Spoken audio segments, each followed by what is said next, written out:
الحمدللہ رب العالمین بنے نا ضرورت اپلائی والصلاة والسلام على اشرف الانبیاء والمرسلین وعلى آلہ واصحابہ واہل بیتہ اجمعین اما بعد فاعوذ باللہ من الشیطان الرجیم ببرکت بسم اللہ الرحمن الرحیم ہن لباس لکم وانتم لباس لہن آمنت باللہ صدق اللہ مولانا العظیم وصدق رسوله النبي الأمين المتين الكريم ونحن على ذلك لمن الشاهدين والذاكرين والحمد لله رب العالمين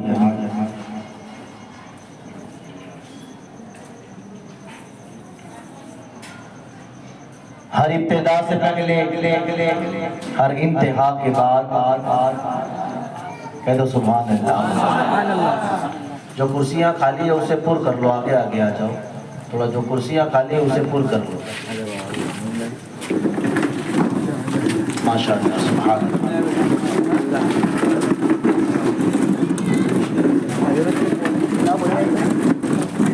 تھوڑا تو آگے جانا پڑے گا، چلے گا نا۔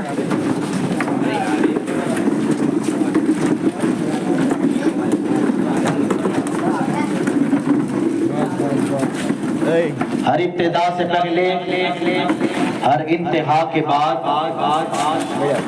ذات نبی بلند ہے، ذات خدا کے بعد۔ ہر ابتدا سے پہلے ہر انتہا کے بعد ذات نبی بلند ہے، ذات خدا کے بعد۔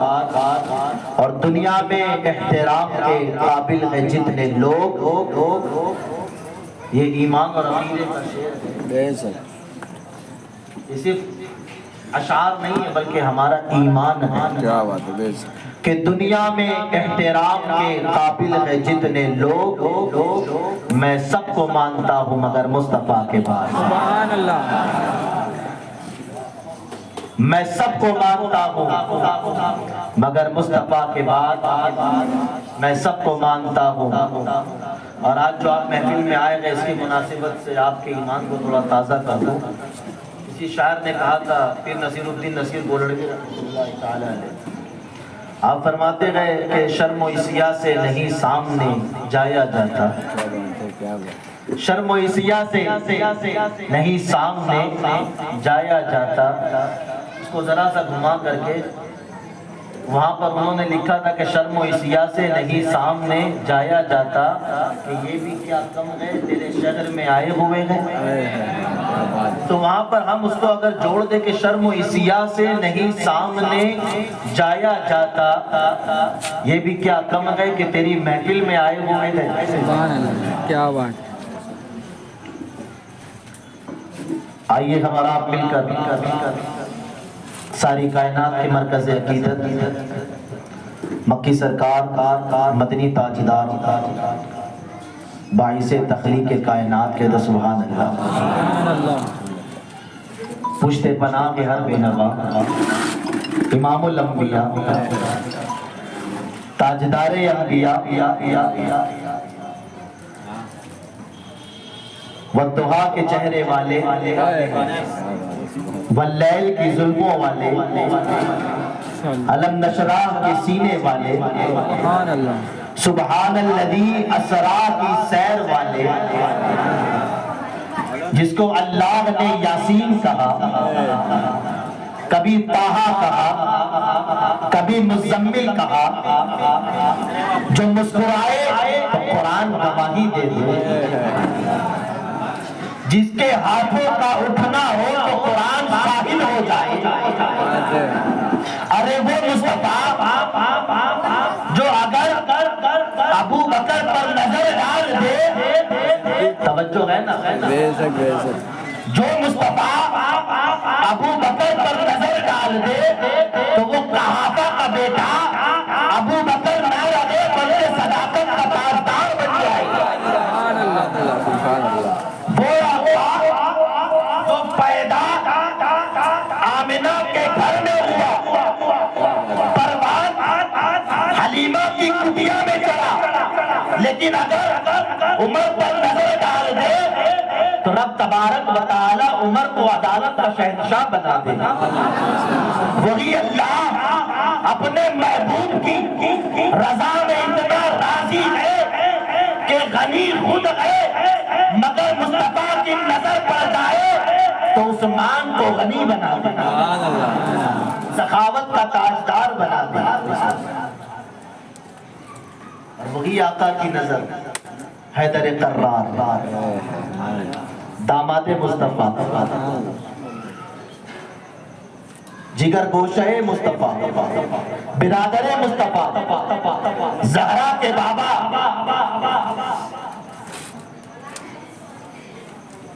جناب محمد الرسول اللہ جس پر نظر ڈال دے تو وہ برادر مصطفیٰ، حسنین کے بابا، زہرا کے سر کا تاج، اس کا مقام اتنا بلند ہو جائے کہ اللہ تبارک و تعالی اسے سخاوت کے ساتھ ساتھ، عدل و انصاف کے ساتھ، صداقت کے ساتھ، شجاعت کا بے مثال بادشاہ بنا دیا۔ تو چل رہے کتنا ٹائم تو چل رہے؟ آئیے اسی آقا ہاشمی کی بارگاہ میں اپنے غلامی کا ثبوت دیتے ہوئے بابا سے بلند درود پاک پڑھیے، اللہم سیدنا و مولانا محمد وعلی آلہ وصحبہ وبارک وسلم۔ کیا بے لیکن کیا ویسے بھی ناٹک کرتا ہے یہ جو محفل جس میں آج ہم بیٹھے کام کرنا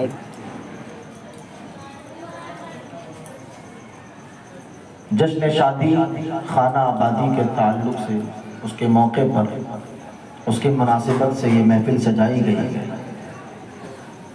مبارکباد کے لائق ہے ہمارے عالی جناب رفیق بھائی اور ان کی پوری فیملی۔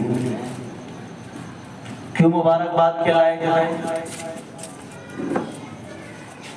کیونکہ اگر یہ محفل نہ ہوتی تو یہاں پر ایک کچھ الگ ماحول ہوتا نا، یا تو چھوٹا سا اسپیکر لگا کر کے یا تو بڑا سا اسپیکر لگا کر کے، نہیں کچھ تو رت جگہ کے نام پر گھر کی بوڑھی عورتیں ڈھول لے کر کے بیٹھ جاتی ہے نا، چلتا رہتا۔ پر سوچو یہ شخص کتنا خوش نصیب ہے، اور وہ لوگ کتنے خوش نصیب ہیں جو ایسے موقع پر ایسی محفلیں کرتے گئے۔ ایک بات آئی ہے تو بتا دوں، شادی کی محفل کا انشاءاللہ شادی پر گفتگو ہوگی، اور جتنے کنوارے بیٹھے ان کے لیے دعا بھی ہوگی۔ مسکرا رہے سب ماشاءاللہ، سب دعا کے منتظر ہیں کہ حضرت جتنی جلدی دعا کر دے، اور آج کی محفل ہے تو فرشتے بھی آمین کہہ رہے ہوں گے، تو سارے کنواروں کی شادی ہو جائے۔ امی ابو دھیان نہیں دے رہے، کم سے کم دعا کے ذریعے ہی دھکا لگ جائے۔ وہ کہتے ہیں نا کہ الدعاء مخ العبادہ، دعا جو ہے وہ عبادتوں کا مغز ہے۔ دعا کیا ہے؟ عبادتوں کا مغز ہے۔ شاید اگر دعا لگ گئی، اچھا جو کنوارے گئے وہ تو ٹھیک ٹھاک ہے، اور جو شادی شدہ ہے کہیں وہ ارمان لے کے نہ بیٹھ جائے، وہ بھی ارمان لے کے بیٹھ جائیں گے کہ اللہ کے فضل و کرم سے ہمیں بھی یہ موقع مل جائے کہ بیتی گنگا میں ہاتھ دھو لیں۔ تو یہ محفل ہے۔ تھوڑا آپ بہت دیر سے خاموش بیٹھے ہوئے تھے، تو تھوڑا ماحول اور انشاءاللہ دعا ہوگی آپ کے لیے، جو ہمارے بیٹھے ان کے لیے دعا ضرور ہوگی. کیوں؟ کیونکہ یہ قبولیت کی گھڑی ہوتی ہے انشاءاللہ. تو میں یہ عرض کر رہا تھا، ہمارے علماء کرام یہاں پر جلوہ افروز ہے، ایک گفتگو سے اپنی بات کو آگے بڑھاؤں گا کہ اگر ہمارے گھر میں میت ہو جائے تو ہم کیا کرتے ہیں؟ ارے بولو کیا کرتے ہیں؟ قرآن خوانی کرتے ہیں کہ نہیں کرتے؟ ارے بولو کرتے ہیں نا؟ مولانا صاحب لوگ کو بلاتے ہیں کہ نہیں بلاتے؟ بلاتے ہیں نا؟ مدرسے کے بچوں کو بلاتے ہیں کہ نہیں بلاتے؟ ارے بولو کہ بھائی بلاتے خود نہیں پڑھ پاتے تو رشتہ داروں کو بلاتے ہیں، مولانا صاحب کو بلاتے ہیں، مدرسے کے بچوں کو بلاتے ہیں. گھر کا ادگھاٹن ہو، گھر کی افتتاح ہو، عالی شان بنگلہ بنایا گئے، بہترین گھر تعمیر کیا گئے، گھر میں رہنے جانا ہے، مولانا صاحب کے پاس جاتے ہیں، حضرت صاحب ذرا اپنے مدرسے کے بچے بھیج دیجئے، تھوڑا ہمارے گھر میں درود فاتحہ ہو جائے، ہے نا؟ درود فاتحہ ہو جائے. حضرت صاحب بچے کا عقیقہ گئے، تھوڑا آ کر کے دعا کر دیجئے. اگر میت ہو تو مولانا یاد آتے گئے، قرآن یاد آتا گئے، مصطفیٰ کا ذکر یاد آتا گئے، گھر کی محفل ہو، ادگھاٹن ہو، گھر کا افتتاح ہو تو مولانا یاد آتے گئے، ذکر اللہ یاد آتا گئے، مصطفیٰ کا میلاد یاد آتا گئے، عقیقہ ہو قرآن یاد آتا گئے، مولانا کی یاد آتی گئے. میرے دوستو، اگر یہ قرآن اور یہ مولانا اور یہ ذکر اللہ اگر تمہارے مرحوم کے سامنے پڑھا جائے تو تمہارا ایمان ہے کہ اللہ اس مرحوم کی مغفرت فرما دیتا ہے، اللہ مرحوم کی مغفرت فرما دیتا ہے. اگر گھر کا افتتاح ہو، اگر گھر میں قرآن پڑھا جائے تو قرآن کی برکت ہے، عالم دین کے قدموں کی برکت ہے، طالب علم کے قرآن سیکھنے والوں کے قدموں کی برکت ہے کہ اللہ اس گھر سے نحوستوں کو دور فرما دیتا ہے، بے برکتی کو دور فرما دیتا ہے، جن اور آسیب کو دور فرما دیتا ہے. گھر میں عقیقہ ہو، اس لیے عالم کو بلاتے ہیں کہ اللہ کی بارگاہ میں قبول ہو جائے، اللہ تبارک و تعالیٰ قبول فرما لے. تو میرے دوستوں، میں یہ ذہن دینا چاہتا ہوں کہ اگر قرآن سے ذکر اللہ سے، اگر قرآن سے ذکر اللہ سے گھر میں خیر و برکت آ سکتی ہے، اگر مرحوم کی مغفرت ہو سکتی ہے، اگر تمہارے عقیقے رب کی بارگاہ میں قبول ہو سکتے ہیں، تو سوچو اگر غم میں قرآن کا استعمال کرو گے، ذکر اللہ کا استعمال کرو گے تو اللہ قبول فرماتا ہے. اگر مسرت کی گھڑی میں قرآن کو یاد رکھو گے، ذکر اللہ کو ساتھ میں رکھو گے، میلاد کی محفل سجاؤ گے تو قسم خدا کی یہ میرا ایمان ہے کہ بیٹی گھر سے رخصت ہوگی، ایک دعا ماں باپ کی نہیں بلکہ تمام سائرین کی اور مدینے والوں کی دعا لیتے ہوئے جائیں گے. اگر اللہ قرآن پڑھنے پر مرحوم کی مغفرت فرما دے، ذکر اللہ کی محفل سے، میلاد کی محفل سے اگر مرحوم کی مغفرت ہو سکتی ہے تو میلاد کی محفل سے، ذکر اللہ سے، قرآن کی تلاوت سے اگر اپنی شادی خانہ آبادی کا پروگرام سجاؤ گے تو انشاءاللہ تبارک و تعالی ہمارا ایمان ہے کہ اللہ کی رحمتیں امٹ کر برسے. اللہ فرماتا ہے لا تقنطوا من رحمت اللہ، میری رحمت سے مایوس نہ ہو. اچھا ایمانداری سے بتانا، آج کل کا ماحول ہے کہ نہیں؟ جو میرے نوجوان یہاں پر بیٹھے گئے، میں صرف تقریر کر کے یہاں سے چلا پکار کر کے شور و غل مچا کر کے جانا نہیں چاہتا ہوں. تھوڑی دیر کے لیے اپنے ذہن کو حاضر رکھنا، تھوڑی دیر کے لیے، جتنے نوجوان یہاں پر بیٹھے ہیں، ایک ماحول بن گیا ناچ گانے کا، ہے نا؟ کیا ملتا ہے بتاؤ، کیا ملتا ہے؟ کچھ فائدہ ہے؟ بتائیے، کوئی فائدہ ہے؟ کوئی نہیں، سوائے نقصان کے کوئی فائدہ نہیں ہے۔ اور اب تو حال یہ ہو گیا ہے کہ شادی بیاہ کے پروگرام میں ناچ گانے کے ساتھ ساتھ اب تو دوستوں کی خواہشات کو پورا کرنے کے لیے نعوذ باللہ من ذالک دارو بھی پلائے جاتے ہیں۔ کیوں؟ رجگا گئے، ڈی جے گئے، بارات گئے، سوکھا سوکھا تھوڑی جائیں گے۔ بولنا آ جا رہے اپنی منٹ کے پیچھے دارو کا دور چلتا، پیچھے رجگے کے نام پر پوری رات جوئے اور سٹے میں گزار دیتے ہیں۔ یہی ماحول ہے آج کا دور حاضر میں، انہی چیزوں نے تباہ کر دیا ہے۔ شادی کے نام پر جملہ کہا تھا کہ ایک سنت کو شادی کیا ہے شادی؟ میرے آقا ارشاد فرماتے ہیں، جناب محمد رسول اللہ صلی اللہ تعالی علیہ وسلم کا فرمان ہے، النکاح من سنتی۔ تھوڑی دیر کے لیے توجہ دینا، کون کہہ رہا ہے؟ مدینے کا تاجدار کہہ رہا ہے۔ میں کوئی آپ کو تنزیہ جملہ نہیں کہہ رہا ہوں، چوٹ نہیں پہنچا رہا ہوں، ایک اشارہ، ایک میسج دینا چاہتا ہوں۔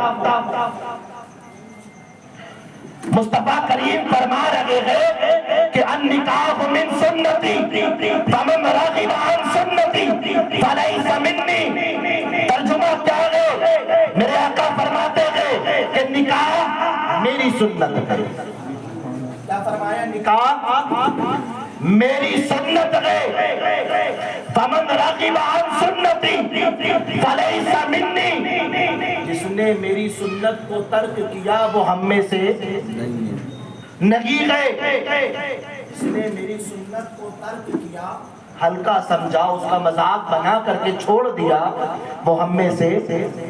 اچھا آپ کو ایک بات بتا دوں، دنیا کا واحد اسلام ایسا دھرم ہے، توجہ ہے نا آپ کی؟ تھوڑا دیر لوں گا آپ کا، کہہ دو سبحان اللہ۔ کس کی توجہ نہیں ہے ہاتھ اٹھا دو، توجہ ہے تو ہاتھ اٹھا دو ذرا، تاکہ مجھے پتا چلے کہ میں گفتگو جو جاگ رہے ہیں ان سے کر رہا ہوں۔ دنیا کا کوئی بھی مذہب اٹھا کر کے دیکھ لو، اس میں جب بندہ شادی نہیں، بہت بڑی بات کہنے جا رہا ہوں، توجہ سے سننا۔ میں کوئی تقریر کے جوہر دکھانے، تقریر کا میدان الگ ہے، جس میں شادی خانہ آبادی سادہ انداز میں تقریر کروں گا، شاید کہ تیرے دل میں اتر جائے میری بات۔ کیا دنیا کے جتنے مذہب ہیں اٹھا کر کے دیکھ لو، اگر وہ شادی نہ کرے تو اسے بڑا گرو مانتے ہیں، تیاگ ہے نا، کہتے نا کہ تیاگ کیا، شادی نہیں کی، بڑے معزز، بڑے مکرم، لائق تعظیم سمجھے جاتے ہیں۔ جب وہ شادی نہیں کرتے، ان کا مذہب ان کی عزت کرتا ہے، رسپیکٹ کرتا ہے۔ کب؟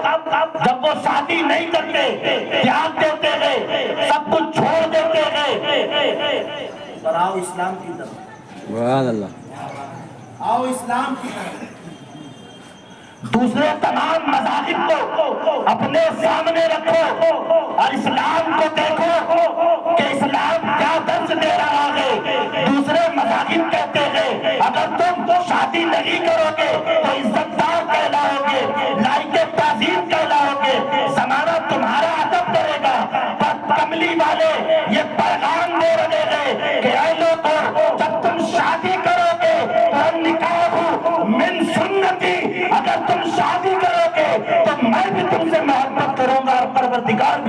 محبت کرے گا. کیوں؟ نکاح ایک ایسی پسندیدہ سنت ہے.